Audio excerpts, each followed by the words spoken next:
Robinson was a victim of the mummy's curse. One of these people included his friend, Sir Arthur Conan Doyle, the creator of Sherlock Holmes.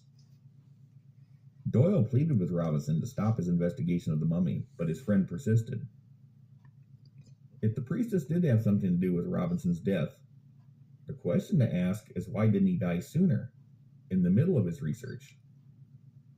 In any measure, his death was sudden and weird, and common among the deaths associated with this legend was due to fever. The popularity of Robinson's article inspired others to write about it.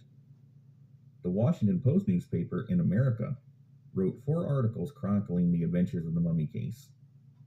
These articles were published in 1904, 1908, 1910, and 1912.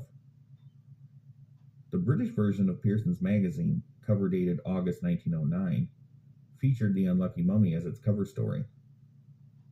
Also in 1909, the San Francisco Examiner, a newspaper owned by William Randolph Hearst, published an article on this peculiar artifact. It's uncertain if any of those journalists suffered terrible fates.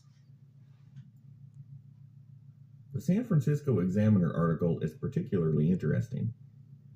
Although this newspaper was never an outright tabloid, it was known as not being the most reliable source of information.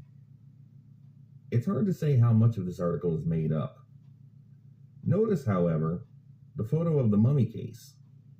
They say it's the real one, but it looks different than what we see in the British Museum. The article also claims the museum hid the mummy case from the public around this time. If there was indeed a stand-in made for this mummy case, was it really done 3 years earlier than the Titanic? Keep in mind the article in Pearson's, cover dated August of 1909, features a much different photo of the mummy case. The Examiner could have retrieved this photo sometime before the alleged switch. This article also gives an elaborate backstory to the mummy, naming her Princess Hatari. Even I question its authenticity, but it contains information you'll be hard-pressed to find anywhere else. This includes names of the 2 men who carried the case into the museum, among other details. It would be good to know how much of this article is genuine. For Love or Mummy? It's fascinating how many people have tried to play down this story in the years since it first grabbed the world's attention. Some writers have gone so far as to dismiss every single detail, like the entire saga of the unlucky mummy was a hoax.